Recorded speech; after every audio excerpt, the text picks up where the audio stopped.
tak diragukan lagi jika pantai dan laut memiliki keindahan yang mempesona. Namun, di balik keindahan pantai dan laut tersebut juga menyimpan banyak cerita, mitos, dan legenda. Beberapa orang meyakini adanya beragam sosok makhluk yang menguasai lautan. Mereka dipercaya berkuasa untuk mengendalikan semua hal yang terjadi di lautan. Tapi tak banyak yang tahu kalau penguasa lautan ini ada hampir di setiap negara dengan kisah, legenda, dan kepercayaan yang berbeda. Berikut, On The Spot merangkumnya dalam 7 legenda penguasa laut.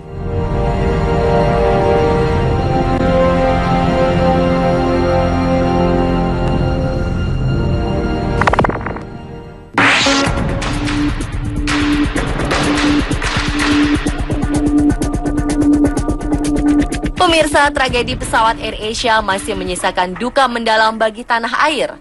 Pencarian korban masih terus dilakukan dan penemuan badan pesawat telah mendapat titik terang. Belakangan ini sejumlah tokoh adat dan paranormal setempat diundang untuk membantu proses pencarian pesawat naas tersebut. Kemudian muncul cerita rakyat setempat tentang ratu penguasa laut tempat jatuhnya AirAsia QZ8501 di Selat Karimata. Menurut salah satu tokoh adat Kalimantan, Gusti Kadran, konon Selat Karimata terkenal angker yang dipimpin oleh ratu penguasa laut itu bernama Ratu Junjung Buih. Junjung Buih disebut sebagai istri Pangeran Suryanata yang memberikan keturunan-keturunan yang berkuasa di Kalimantan. Dia adalah putri raja pertama di Kalimantan, buah hasil pertapaannya di Candi Agung dan ditemukan dari tumpukan buih di sungai. Semua ilmu yang dimiliki Ratu Kuripan diberikan kepada Ratu Junjung Buih yang membuatnya cerdas dan menjadi panutan rakyat Amuntai karena Ratu Kuripan menjadi pengasuhnya. Terlepas dari benar atau tidaknya cerita ini, sebagai manusia kita harus pasrah dan berdoa kepada Tuhan agar semua korban dapat ditemukan.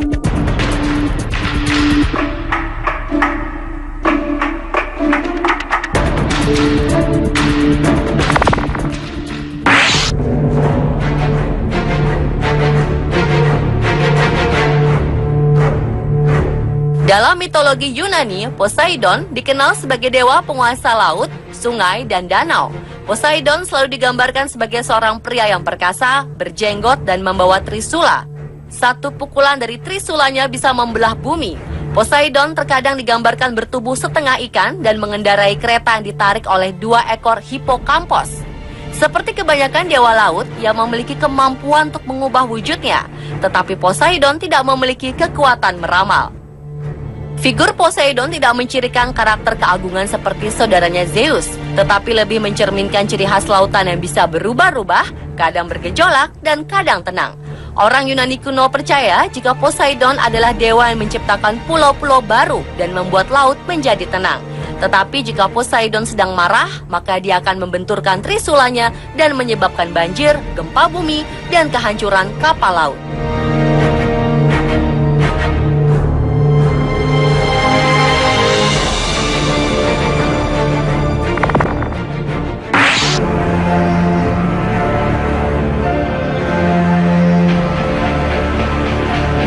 Jika di Yunani terdapat Poseidon sebagai legenda dewa penguasa lautan, di lautan wilayah Islandia dan Norwegia terdapat legenda penguasa laut yang dihuni oleh monster laut bernama Kraken. Kisah monster Kraken begitu melegenda di kalangan pelaut Norwegia selama ribuan tahun. Istilah Kraken pertama kali diperoleh dalam sebuah jurnal Systema Naturae karya Carolus Linnaeus pada tahun 1735. Jurnal itu berisikan nama monster-monster Norwegia yang hidup di abad ke-12. Dalam jurnal tersebut, Kraken dikisahkan sebagai makhluk sangat besar yang hidup di sekitar perairan sebelah utara Norwegia. Sementara itu, Erik Ludvigsen Pontoppidan, uskup Bergen yang juga seorang naturalis, pernah menulis di dalam bukunya Natural History of Norway yang terbit tahun 1752. Menurut Pontoppidan, Kraken memiliki ukuran sebesar sebuah pulau yang terapung dan memiliki tentakel seperti bintang laut.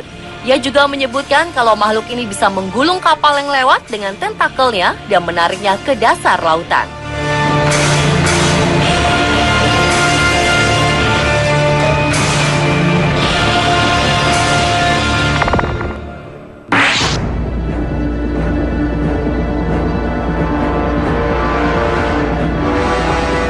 Flying Dutchman dikenal sebagai legenda kapal hantu penguasa lautan. Seperti legenda-legenda pada umumnya, banyak versi mengenai kisah Flying Dutchman ini. Bahkan beberapa negara-negara di Eropa seperti Belanda dan Inggris mengklaim legenda Flying Dutchman sebagai legenda dari negaranya. Terlepas dari itu semua, sejarah Flying Dutchman sendiri bermula pada abad ke-17 ketika seorang kapten kapal asal Belanda bernama Bernard Fokker hendak mengarungi samudra dari Belanda ke Jawa. Versi lain menyebutkan Bernard Fokker bernama Ramhout van Dam atau Van der Decken. Konon kapal kapten Bernard Fokker melaju dengan kecepatan yang tidak bisa dibayangkan oleh orang-orang zaman dulu. Karenanya mereka dicurigai bersekutu dengan iblis dan meminta bantuannya. Di tengah-tengah pelayaran menuju Cape of God Hope, cuaca memburuk dan membuat kapal oleng.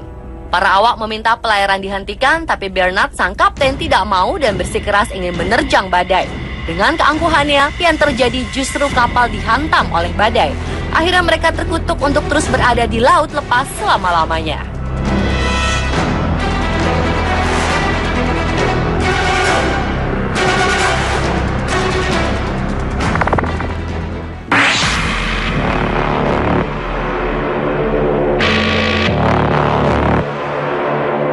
Orang-orang Tiongkok juga percaya dengan adanya Dewi Penguasa Laut yang bernama Tian Sang Seng Mu, atau dikenal pula dengan sebutan Ma Zu atau Ma Choi.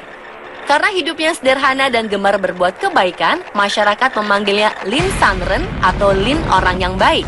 Ma Zu sendiri sebenarnya adalah seorang gadis bernama Lin Mo yang dilahirkan di keluarga pejabat. Sejak kecil ia dikenal pintar dan mempunyai daya ingat yang baik. Ia juga mampu menyembuhkan orang sakit dan mengajar orang bagaimana untuk mencegah penyakit. Setelah berumur 28 tahun, ia memutuskan untuk naik ke puncak gunung dan menjadi seorang Dewi Laut. Ia dikenal sebagai Dewi Laut yang suka menolong para pelaut dan menjadi pelindung etnis Cina dari wilayah selatan. Semenjak zaman dinasti Song sampai dinasti Qing, tidak kurang dari 28 gelar kehormatan yang dianugerahkan oleh kerajaan kepada beliau. Ma Zu juga menjadi sebuah identitas bagi orang-orang Tionghoa. Ini terlihat dari banyaknya kuil Ma Zu yang tersebar di seluruh dunia yang jumlahnya mencapai lebih dari 5.000 kuil.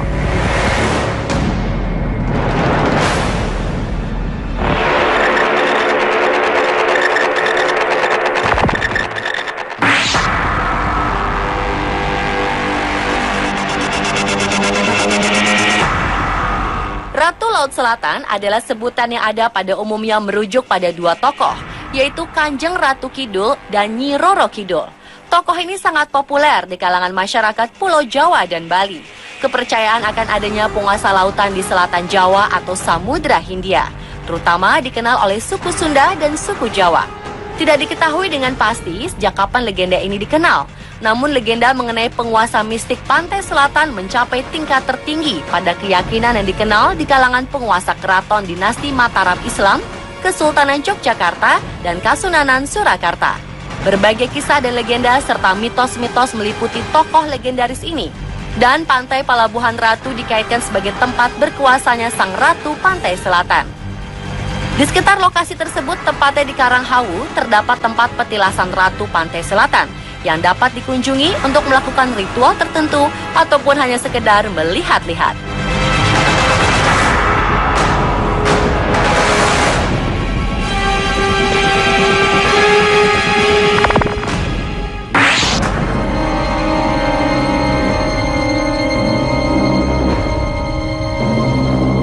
Ada cerita yang beredar di masyarakat Pekalongan tentang penguasa pantai utara Jawa atau dalam kepercayaan masyarakat Pekalongan dikenal dengan Dewi Lanjar. Dewi Lanjar atau Ratu Laut Utara adalah sosok legenda penguasa laut utara Pulau Jawa, khususnya di utara Pekalongan, Jawa Tengah. Masyarakat Pekalongan pada khususnya masih memiliki kepercayaan kental terhadap sosok Dewi Lanjar. Konon keraton Dewi Lanjar terletak di pantai Pekalongan sebelah Sungai Selamaran. Dikisahkan pada zaman dahulu di Pekalongan, hiduplah seorang putri cantik bernama Dewi Rara Kuning yang telah menjadi janda di usia yang sangat muda karena suaminya meninggal beberapa waktu setelah pernikahan mereka. Itulah sebabnya Dewi Rara Kuning kemudian terkenal dengan sebutan Dewi Lanjar. Lanjar adalah sebutan bagi wanita yang bercerai dengan suaminya dalam usia yang masih muda dan belum mempunyai anak. Karena dirundung duka, Dewi Lanjar memutuskan untuk meninggalkan kampung halamannya dan bertapa di pantai selatan menghadap Ratu Kidul atas nasihat Raja Panembahan Senopati dan Mahapati Singoranu. Konon dari pertemuan itu, Dewi Lanjar diperkenankan tinggal di pantai utara Jawa Tengah, terutama di Pekalongan.